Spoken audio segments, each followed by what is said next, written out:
Quel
hommage aux ancêtres!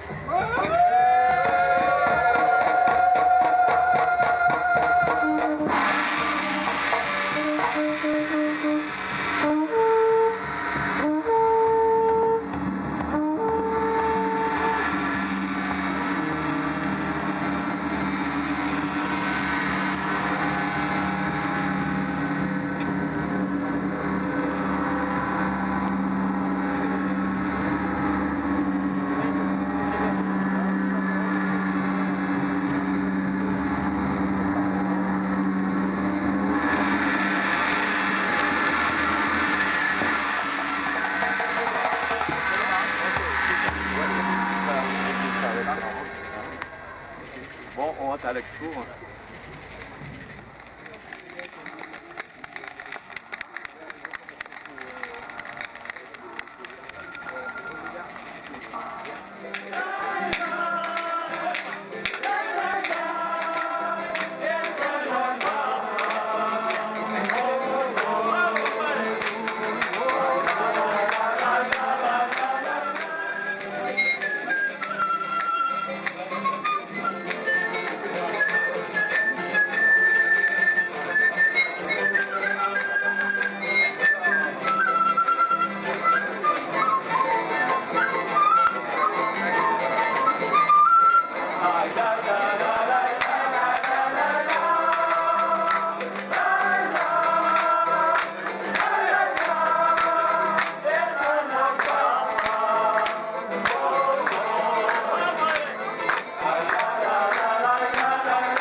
rester quand c'est vrai qu'il y a d'autres personnes qui prennent la parole. Le temps pour moi simplement de... Bonsoir à tous. De pèlerinage en pèlerinage, je suis heureux de participer avec vous ce soir à un grand moment de ma vie spirituelle, l'hommage aux ancêtres et au calendrier maya. J'ai allumé le grand feu sacré en mémoire de nos ancêtres communs que nous avons honorés de manière symbolique, poétique et spirituelle. Ce soir, nous sommes en harmonie avec la tradition des peuples du soleil et c'est au nom de la lumière que je remercie tous ceux qui ont contribué à cette manifestation symbolique à mes yeux. Pour parler de l'exposition, en allant à l'essentiel, il faut savoir que les Mayas ont inventé des calendriers solaires et lunaires qui m'ont inspiré dans mon cheminement spirituel.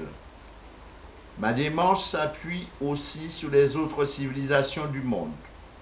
De pèlerinage en pèlerinage, je boucle un cycle de recherche dans le domaine des arts plastiques, mes cercles solaires, mes installations et mes performances.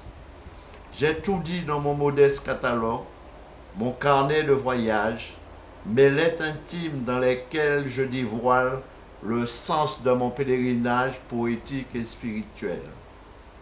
Je vous souhaite à tous un bon voyage dans cette exposition. De pèlerinage en pèlerinage, le pèlerin vous a ramené des diamants et des constellations de galaxies inconnues. Mon voyage fut magnifique, le temps d'un rêve à la rencontre de mes ancêtres mythiques. Je souhaite que la force créatrice ancestrale invoquée ce soir vous apporte le bonheur, la force intérieure pour transcender les épreuves du 3e millénaire.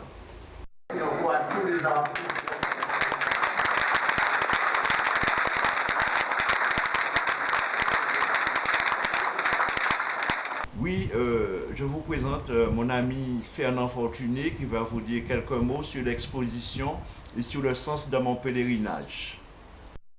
Monsieur le Président du Conseil régional, Madame la Présidente du Conseil général, Mesdames et Messieurs escalités, Mesdames et Messieurs les artistes, les poètes et musiciens, Mesdames et Messieurs les esthètes et amis, Mesdames, Messieurs.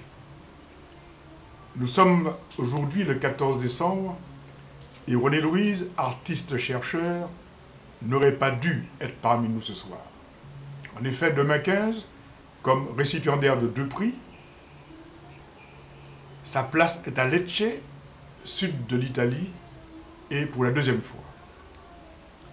Lui seront décernés le prix d'art Neptune 2012 pour l'importance des articulations picturales thématiques mises en œuvre dans le domaine des arts visuels, fruit d'indiscutables intuitions intellectuelles et de finesse culturelle. Prix des droits de l'homme Spartacus 2012 pour le savant engagement individuel, social et professionnel, prolifique, crucial et innovateur, qui révèle aux générations futures le message essentiel de paix et de liberté. J'avais accompagné sa famille et lui-même à Lecce en décembre 2008. Ce fut grandiose, émouvant, plein de chaleur et de reconnaissance parmi une communauté d'artistes du monde entier, tous égaux en esthétique, en compétences, en inventivité, en créativité, en humanité. Et je me souviens encore de notre émotion quand la représentante du ministère italien de la Culture a pris le micro des mains du présentateur officiel pour faire l'éloge en français de René. Nous le remercions donc en ce 14 décembre d'avoir donné la priorité à la proximité, à nous, Martiniquais et amis réunis. Dans l'invitation qui lui est faite, on peut lire dans l'argumentaire « Nous tenons à vous témoigner notre satisfaction quant à votre activité professionnelle et intellectuelle avec laquelle, dans l'année en cours, vous avez contribué au développement et à l'affirmation de la culture mondiale. Notre rencontre de Lecce du 15 décembre n'est pas une compétition d'artistes, mais représente un éloge de haut niveau pour leur engagement quotidien qui assure la sève non seulement de leur inspiration, mais de la communauté entière internationale, la sève du monde de l'art. Nous pensons que c'est le devoir des artistes de contribuer à la fondation de nouvelles valeurs communes pour donner une nouvelle force au sens commun de civilité, au sens de la justice, du respect réciproque, de la morale et de la religion, vu que l'art est le remède qui guérit tous les maux. Cette petite phrase pourrait paraître insolite aux adeptes de la raison pure, mais je voudrais citer son ami Jean-Marie Louise au Théâtre municipal de Fort-de-France le 11 décembre 2006. Il y a en René Louise du nègre marron et du thaumaturge. Du second, il a la faculté de guérir les maux. Nous reconnaissons donc dans ses propos et ses idées forces tout ce qui a construit l'âme et la pensée de René Louise, artiste-chercheur, pèlerin en quête de la paix du monde. Dans le catalogue, vous pourrez lire sa propre contribution et celle d'autres chercheurs connus qui développent très bien ces thématiques et montrent avec précision son parcours et comment il a mis son travail au service de l'esthétique caribéenne contemporaine qui, loin d'être fermée sur elle-même, loin de tourner en rond, s'ouvre largement sur le monde, sur les autres. Son marronisme moderne est un humanisme et un vrai chemin sur une altérité repensée et renouvelée qui doit recouvrir les bruits du monde actuel, qui doit déconstruire le chaos de ce monde dont nous ne comprenons plus là où il va. C'est pourquoi il nous faut nous laver spirituellement et laisser derrière nous toutes les scories des pensées matérialistes pour aborder l'exposition de ce jour. Ces cercles solaires, ces couleurs, ces spirales, ces pierres semi-précieuses, la matière invitée au cœur des projets, les performances, la magie de son art, tout cela nous a été dévoilé au fil des ans. Mais à y regarder de plus près, vous constaterez que René Louise, dès le premier cercle créé pour l'exposition de 2006, qui nous avait subjugués, avait l'intention d'arriver aujourd'hui au bout d'une idée, au bout d'une conception des relations humaines, au bout d'une philosophie de ce monde. Dans sa contribution au catalogue, on peut lire, et le taux de conjugaison utilisé a son importance, de pèlerinage en pèlerinage, mes cercles solaires se sont imprégnés de l'essence primordiale de la grande pyramide du Soleil. René veut donc, en ce 14 décembre 2012, nous faire comprendre qu'il est arrivé au bout d'une quête et que dès 2006, la grande pyramide du Soleil l'avait déjà marqué de son empreinte et de sa majesté. Et cette superbe installation au pied de la pyramide du Soleil, dont vous trouverez une photo dans le catalogue, et je crois dans la salle, cette installation donc chargée de symboles et de couleurs semble être une consécration, un point d'orgue exceptionnel, une véritable cérémonie spirituelle en pleine lumière, quasi magique et jubilatoire. Imaginons les touristes et les Mayas, eux-mêmes abasourdis, curieux, interloqués par cette audace, et qui comprennent, une fois la surprise passée, que cet étranger, ce Martiniquais venu de si loin, n'est pas un simple visiteur, et qu'il ramène le temple du soleil à son origine, à sa dimension sacrée, et l'éloigne de sa moderne fonction de simple objet touristique. Que veut dire René? Il nous signifie par là, et au monde entier qui circule autour de ce monument de la culture maya, que nous avons besoin de chamans pour nous aider à passer le 21 décembre prochain. C'est pourquoi, en ouverture de ce vernissage, chaman lui-même, après l'initiation à l'église maya de Chamboula, il nous a fait sentir l'urgence d'accomplir ensemble un rite de passage. Ce 21 décembre prochain n'est pas la fin du monde, mais la fin d'un monde, la fin d'un cycle, et comme le dit et l'écrit René, il est l'aube d'une nouvelle humanité, l'aube de métissage des cultures. Est-ce un rêve, une utopie? Il nous faut vivre nos rêves. Il nous faut habiter nos utopies créatrices pour quitter ce monde dans lequel nous avons vécu le tout et son contraire. Ce monde où la lumière a du mal à l'emporter sur les ténèbres, ce monde où les différences sont critères d'exclusion et non de rapprochement. Cette nouvelle ère, cet autre monde qui s'ouvre à nous, exige que nous libérions notre esprit de ces pesanteurs du jour et de l'histoire passée, pour inventer de nouveaux rituels de tolérance et de partage, pour aussi accepter enfin cette grande idée que les différences ne sont pas des contraires. Nous pouvons donc dire, contrairement aux moqueurs habituels, ancrés dans leur certitude et la supériorité de leur science, que les Mayens ne sont pas des millénaristes, qui ne prônent pas l'apocalypse, mais un renouveau de l'esprit, une réhabilitation du corps et la sauvegarde de nature à respecter plus que jamais. Ce chemin-là est plus abrupt. La route en est plus escarpée que la chute dans l'abîme du néant de la fin du monde. René Louise, artiste-chercheur, chaman, homme lien, pèlerin infatigable de l'art et d'une pensée novatrice, nous a précédés, lui qui a écrit que demain, il fera beau dans le monde.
Alors ce tableau, effectivement, vous savez, vous entendez comme moi-même tout ce qui se passe dans le monde avec la guerre.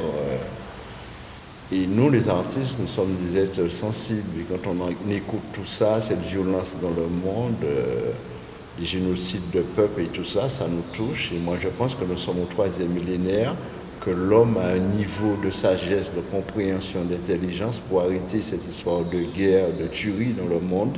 Et cette œuvre, dans le cadre de mon pèlerinage politique et spirituel, quand j'ai fait l'ascension de la pyramide du soleil, j'ai fait un vœu en demandant que je veux la paix sur cette terre en tant qu'artiste et je veux que le monde m'entende. Il faut qu'on arrête de tuer les gens comme ça. Et cette œuvre symbolise ce message de paix avec cette colombe bleue et l'œuf qui annonce une nouvelle lumière un petit peu pour l'humanité. Il faut qu'on arrête de se battre comme ça au XXe siècle. Je trouve ça barbare.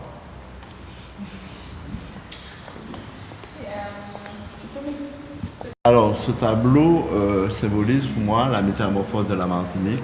Pour moi, la Martinique, en tant qu'artiste et poète, je vois la Martinique comme un beau petit coquillage dans ce monde. Et qu'est-ce qu'on a fait de notre coquillage?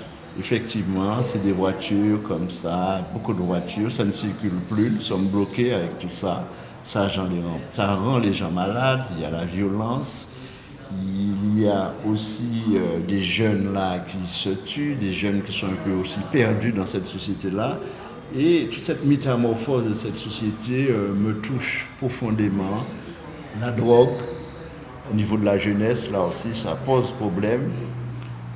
L'argent sale aussi qui circule. Et moi, je pense que nous sommes arrivés à un niveau dans ce pays-là, de par ce que nous avons vécu, notre histoire, tragédie amérindienne, l'esclavage, on devait être plus fraternel que ça et on ne devait pas passer par cette phase-là. Pour moi, c'est une régression de la Martinique. Et en tant que Martiniquais, je suis choqué, artiste, pour être choqué et blessé parce que tout ce que j'entends dans mon pays en ce moment. Et moi, je pense qu'on doit faire quelque chose pour transformer cette réalité-là. On ne peut pas vivre dans des conditions comme ça. On ne peut pas laisser les jeunes se détruire comme ça. Il y a quelque chose à faire et je pense que tout le monde est concerné parce que c'est trop facile dans cette société-là de dire que c'est les parents.